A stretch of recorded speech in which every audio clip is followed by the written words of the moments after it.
Peter, welcome to buds.com. We're launching our 2026 World Cup auction. We're going to take you back to a moment in history. 1986, you recognise this shirt. The captain that day shook hands with Maradona before the start, and obviously hands became a bit of a sort of an issue later on in the game. Tell us about the match, tell us about the shirt. The shirt's a bit different than the ones the outfield players wore. Yeah. Ours was like a netting, a little, obviously because of the heat over there. So first time I've got close up, and yeah, it evokes some memories, obviously. I mean, it's an iconic game, and I think like the World Cup final in '66, I think so many things happened in the game, like you rightly say, the handball, and then a second one, which is I watched that from a really good view, to be very honest, just before you start. I thought to get that in early, by the way. So it's one of the most iconic football matches, and obviously this year it's part of that history. And was discussing, obviously, this is obviously the Hand of God shirt, obviously worn by Peter Shilton that day, the Maradona goal, etc., etc. And you didn't swap your shirt that day? No, I still got mine. You kept yours? At home, yeah. I think in them days it wasn't prevalent to swap shirts. It wasn't the vogue. I did once swap. I remember playing against Brazil at Wembley, and because of the Brazil that iconic like sort of yellow shirt, I swapped that one. But certainly in none of the World Cup games I played in, I didn't swap my shirt. Sure, there'll be no something running after you. No, even Poland and Paraguay. No. And you played Bonnier played for Poland, didn't he? And obviously the cap as well. That covers the 13 games that Peter played up to. Obviously the qualifying games and the actual World Cup itself. And you get in. You've seen some of the players get injured, sent off. You get the call up. Brian done his shoulder. Brian Robson had a shoulder. I think we got beat by Portugal 2-1 first game, nil apiece against Morocco. Robbo got injured, and then the late great Ray Wilkins got sent off, and so Bobby had to change the team. And I got the call, and with a lot of pressure on the game. I think Lineker was getting hammered, by the way, the media, and then Links does what he does, gets a hat-trick, and you know we're through to the play Paraguay. But that's what Lineker was good at. I mean, under pressure, he was terrific. Because when we signed him at Everton, he was hopeless for the first few games. I mean, hopeless. Couldn't get a goal. And I remember being in the bat, because we had community bats in them days. It's not kinky. That's the way it was. Well, these days, do you? But I said to him, hey, don't you worry about. I said, don't you worry about not sticking it in the net. And he just went, and it wasn't blasé or anything. He just went, I'll keep getting there. They'll go in sooner or later. And that's what he was like with Everton, and certainly against England, and Poland, bang, bang, bang. And the rest is history. And just briefly taking away from World Cup, at Goodison Park, obviously it's no longer existed. What do you think? What's the thoughts on that? I think, we all got invited to the final game, which was quite emotional, really. Sure. And thankfully we won. And it always great. Well, it's iconic, isn't it? Brazil, Portugal, the World Cup, Hungary played there. But it's one of them stadiums that holds great memories for me personally, and I think for football fans who have visited Goodison Park, it's iconic. But we go into a new era in, is it Hill Dickinson Stadium? Dear me, that's a mouthful. But I've been there, and it is magnificent. And I think I'm doing something. The first game's against Roma, but I'm managing a Legends side, and so is Capello doing it. Yeah. So it'll be great to see it full. Goodison always great, man. I can't fault it. As an old-fashioned football guy, it certainly was one of the best I've been to. That's for sure. So and of course, it's still seen on. The women are going to take it over. So which is amazing. Yeah, absolutely, it's going to be fantastic. Brilliant.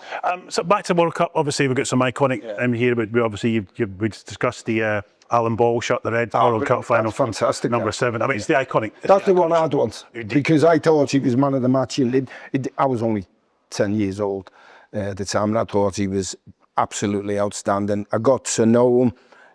during his life, and he was a fantastic character.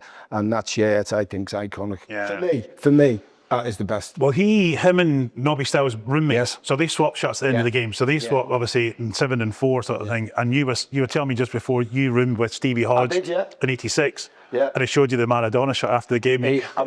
We were just lying on the beds, obviously, exhausted, disappointed, ready to go for a bevy, because we hadn't had one for 6 weeks, and he got this. He went, what you think of that? And I can't tell you what I said on camera, because I don't think you'd be able to televise it. But so we were hoping that the chat through both that, put it back together again. Recreate the pose, and put it back together again, sort of thing. So, and Nick's going to throw some questions at us. Again, yeah. So, what would be your all-time favourite World Cup moment? I think he's an Englishman. Iconic when Jeff Hurst smashed it in the net, and the iconic commentary. That to me, I'm not mentioning the other one because it haunts me. I think you've got that one and one, haven't you? Favourite was the word. Yeah. What does the World Cup mean to you then, as a player? Oh, well, it is the pinnacle, isn't it? Whatever you say, and we've won it once. We're close. We're getting closer, but it's the ultimate. Your nation winning the Jules Rimet Trophy. It's just iconic. It goes back. What was it? 1930. Uruguay. The history of it's fantastic, and it's just. I wouldn't say it's grown. I think it's always been massive for me. I just think it's always had that aura about it, and to have played in, I mean, fortunate to have played in one. It doesn't get any better. Well, it does if you win it. And also, it's come back, next year's back to America and Mexico and stuff. It's amazing, the growth of it now. Yeah. Before, obviously, '94 was obviously the last one in the USA, but now to do the 3 nations. And I think, obviously, there's more teams next year as well. So it's getting bigger and bigger. And I think ultimately to win it, the World Cup is going to be harder moving forward. So it's going to be much more sort of thing. So, and the teams, obviously, the game's grown. And, it's played all over the world. I mean, Yugoslavia broke up. There's countries, the Soviet Union broke up. So the amount of countries nowadays and all over the world, I mean, I was fortunate enough to work in Thailand many years ago, national coach. I cannot tell you how big the game is. Yeah. Well, I was chatting to him just before you, and obviously being a Scotsman, we've got to various World Cups. Yeah. They never left the first round. Oh, I know. You always look at Scotland, you think, you go through some of the players they've had, and it's frightening. Yeah. I mean, with whatever your persuasion, but that Celtic team that won the European Cup from just around the area, I mean, you won't do that again. Yeah. So that just proves how the quality. I mean, when you some of the Dennis Law, Jim I know, listen, being a Scotsman, Jim Johnson, Bobby Letton. It hurts to never get past the first round, all these sort of things. Oh, no. Kenny Dalglish. Just all of these own. Souness. I mean, Souness as well. So many great players. I mean, I've seen before my iconic World Cup was Archie Gemmill 7 years ago. I mean, we're going through. That's what we need. With 3-1, we're going through. That's it. We're done and dusted, and it's not going to happen, sort of thing. So, but. Would you say the World Cup made you fall in love with football more or what?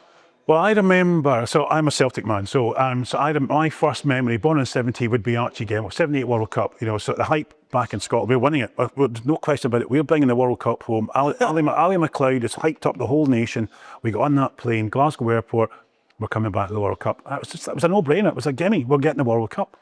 And then, of course, slip out in the first round, albeit with one of the goals of the history. And then after that, we did 5 in a row. We qualified for 5 in a row. Unbelievable. But never got past the first round. It's funny. I'm a Celtic fan up there. Not because I'm a Roman Catholic, but this is going on. But as a kid, I supported a team across the park from Everton, and I went to a semi-final when I was 10, European Cup Winners' Cup, and in Liverpool, we used to have corporation buses. That were green. Well, these Celtic fans were bowing down to these buses, and I'm going, who are these lot? But to be fair, Liverpool got a couple of decisions in the game. If you read back, but I couldn't believe the crowd. Yeah. And the players, Celtic were brilliant. Yeah, no, absolutely. And I mean, brilliant. And as a young kid watching, like Jimmy Johnson, you couldn't get the ball off him. So when I'm on, iconic players. Yeah, no, absolutely. We got off track, did. No, I know. What made you fall in love with football? Just playing it. I was born in Liverpool, played in Eighton, so I just played it. And funny enough, I played for the only town team in 1971 that won the English Schools Trophy, because there's only about 10 schools. So I played in the streets because you could in them days. So I just loved the game. That was it. Just loved playing. And the players I spoke to or dealt with sold the memorabilia over the years. I mean, to a man, I mean, Nobby is one player I mentioned. The medals meant nothing to him. He just wanted to play for United, cross that white line, 3 o'clock every Saturday and play for his club. If he got to play for England, amazing. And he got to play in the World Cup final. But the World Cup winners medal, okay, it was what you got for winning the World Cup. But you wanted to play for his country, put that 3-line badge on, or the United shirt. And I remember talking about football, talking about Munich as well. Obviously, he didn't go to Munich, but he was a young player at the time. Eddie Coleman was his sort of mentor. He died there. But just to listen to him talking about, it was nothing to do with like money, nothing to do with, it's just pride and passion to play for your club and also play for your country and ultimately World Cup winners. Well, it's emotional game, isn't it? And it's sort of tribalism with fans, but that's what makes it. Yeah. That's what makes it, and absolutely. It is brilliant. I mean, we mentioned before the last game at Goodison Park. It was so emotional. You know what I mean? Grown men and women like crying. That's what the game does here. On that Why? note, I'm not exactly, no, absolutely. It is what it is, absolutely. If you could give the World Cup, describe the World Cup in one word, what would that be? Heartbreaking. No answer.